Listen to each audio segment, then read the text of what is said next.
Hello guys! Open tayo ngayon ng Pokemon card for experience. Okay. Yan, for experience lang. Tandaan ko na kapag laro na din ako nito noon, pero siguro nung high school pa ako noon or elementary, ginagawa naming mga text lang. May value pala to. Ngayon, lalo na yung mga rare cards.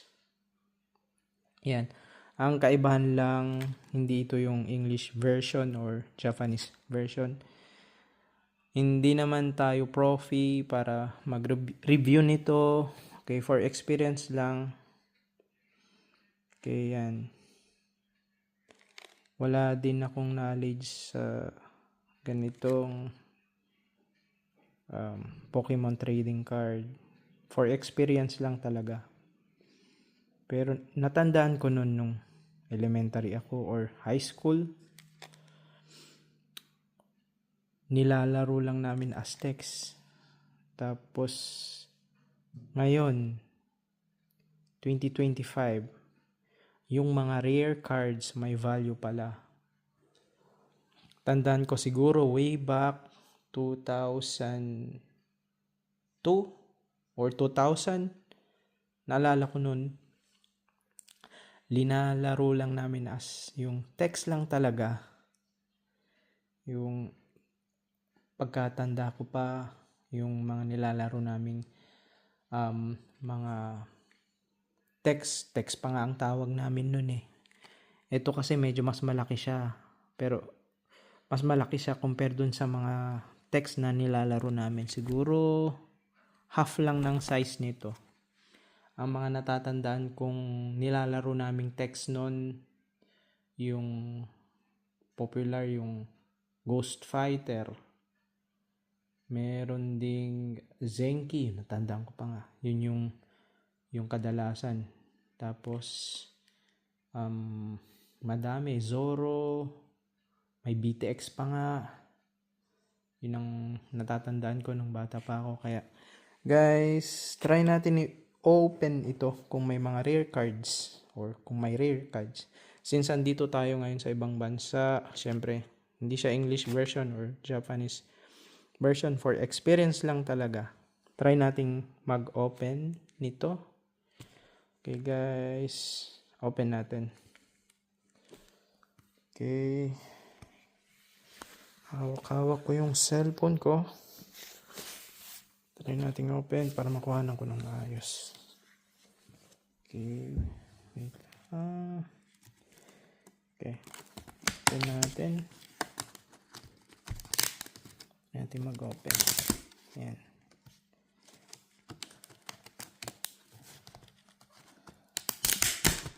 Ayan. Guys, ayusin ko lang yung cellphone ko para mas stable siya. Para makuha na natin ng mabuti. Eto na guys. Naayos ko na yung camera ko. Ayan. Para mas stable. Kagaya ng sabi ko, hindi siya English version or Japanese version.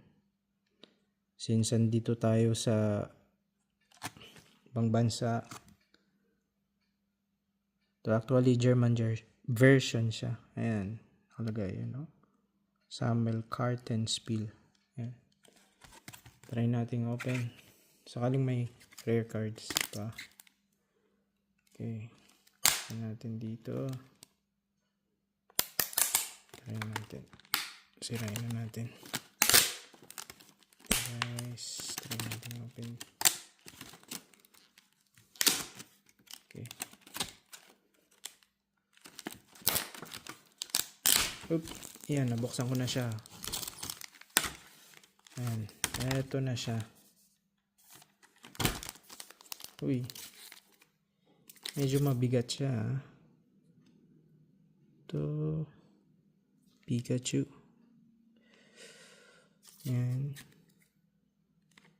Uy. Parang may damage siya dito. Parang may tusok.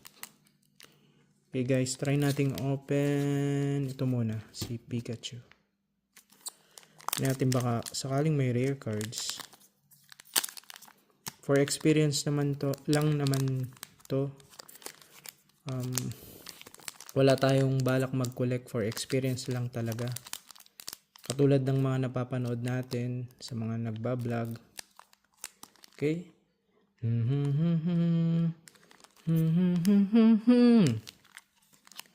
Okay, try nating open. Kung may rare cards pa. Okay. Oop. Pati pag open di tayo sanay. Siyempre for experience lang talaga. Okay, may technique ba? Okay, ito. Okay. Ito na. Kaya natin open. Uy. Ito natin. For experience lang talaga.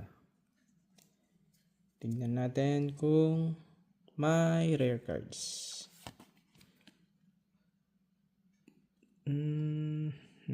Okay.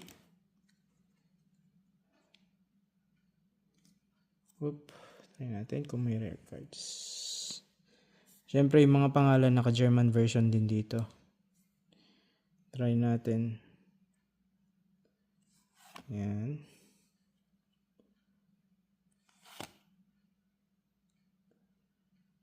Oop.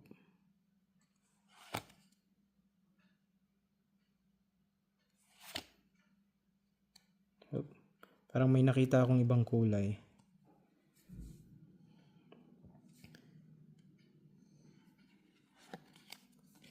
Okay.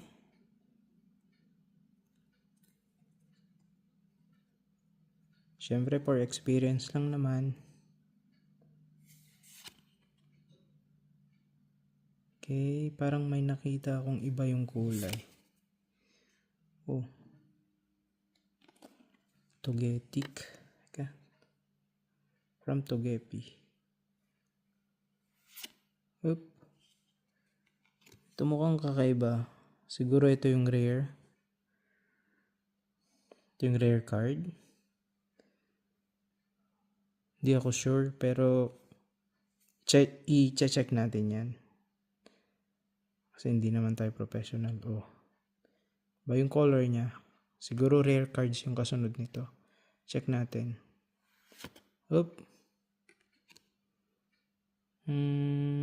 Not sure kung rare card siya. Pero malalaman natin. Check natin mamaya. May na-download akong scanner eh. Oop. Energy. Okay. Hindi ko sure kung etong isa na to ay rare. Okay, malalaman natin.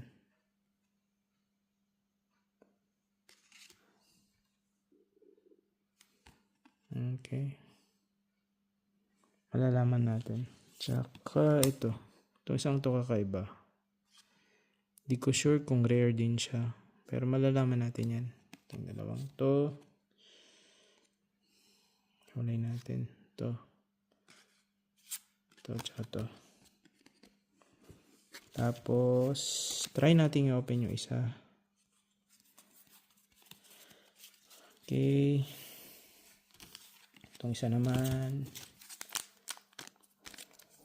Yan. Try natin i-open. Kung may makikita ba tayong rare cards. So, wala. Inuulit ko, for experience lang. Wala tayong balak mag-collect ng ganito or bumili pa. For experience lang talaga. Yan. Open natin. Okay. May mas madaling way ba para mabuksan? Ayan. Okay, open natin. Oop. Okay. Ayan. Natin mabuti. Okay. Sa mga napapanood ko, talagang nilalaanan nila ng budget tsaka oras yung pag-open nito. Hindi ko alam kung ang napaka-valuable niya. Pero kung titignan mo, ano lang talaga siya. Masasabi kong card na made sa sa special na paper. Yan. Check natin tong kasunod kung may rare cards ba o wala. Okay. Balasahin natin.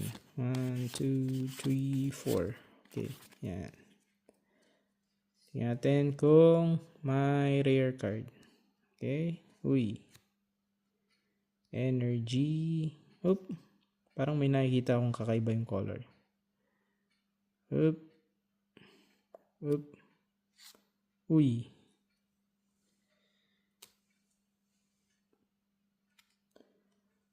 Yun. Inuulit ko, yung ibang mga pangalan dito ay naka-German din. Yung kasunod. Oop. Uy. Kakaiba siya. Ito. Altaria X. Hiwalay natin to. Okay. Ito, hiwalay natin. Ito. Mukha siyang kakaiba. Mukha siyang rare. O rare. Kasi kalagay X eh. Pokemon X. Tapos check ulit natin yung kasunod. Okay. Yan.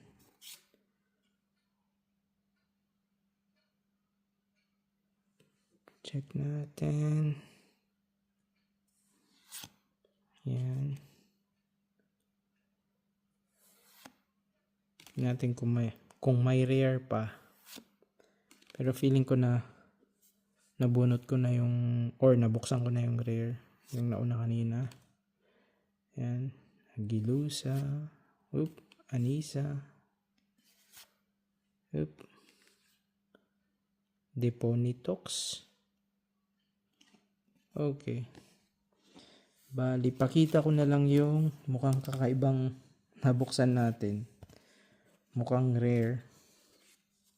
Or, i-check ko siya kung may value nga ba talaga siya or wala. Check natin yan. Check natin. Bali, ang kakaibang nabunot ko ito. Di ko sure kung may value siya o wala. Pero check natin. May scanner akong na-download. Yan. Ito. Mukha siyang kakaiba. Ayan. Tsaka not sure. Ito siguro hindi. Siguro more on sa dalawang siguro sa itong dalawang to. Ito yung kakaiba eh. Okay, check natin guys. Okay, thank you guys sa panonood ng video ko.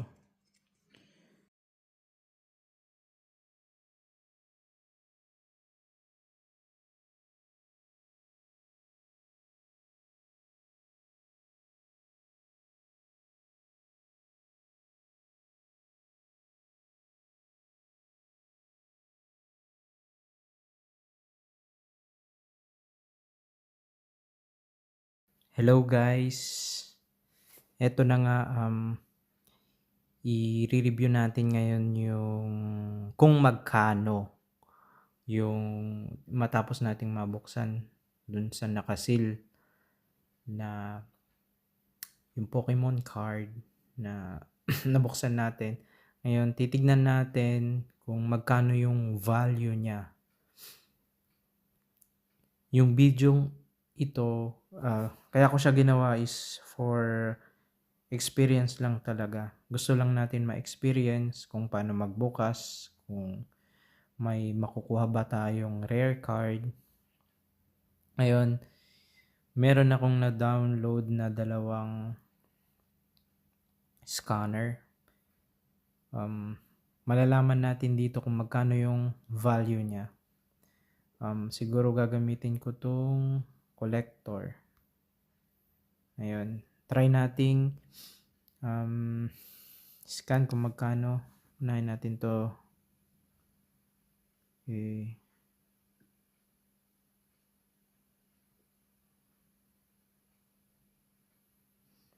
Ang value niya $4. Nasa gitna yung Drapel. Nasa gitna Altaria. Try natin kung magkano. Hop! Aba, $67. Kung i-multiply natin siya, conversion ngayon, mga nasa 58. Sabihin na lang natin 50. Ibig sabihin nasa 3,000 tong card na to. 3,000. Raw pa siya. Ibig sabihin, hindi pa na grade. Yan yung raw value niya, 67. Itong isa naman to. Kakaiba siya eh. Ano magkano? 0.50 cents. Bali, ang my value ito, $67 siya. Tapos, ito, $4. $67.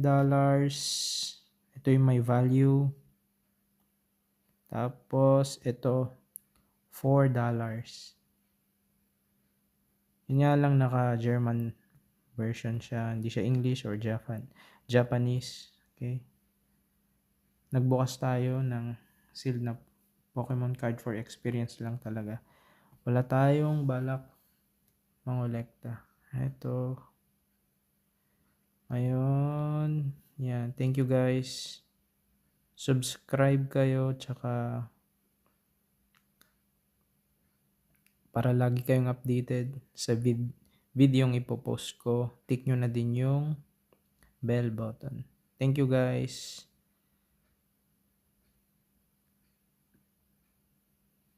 Yan siya. Yan.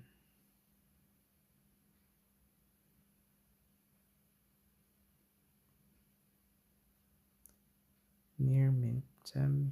Condition. Near mint. Oh. Ibig sabihin, $67 siya. Thank you guys.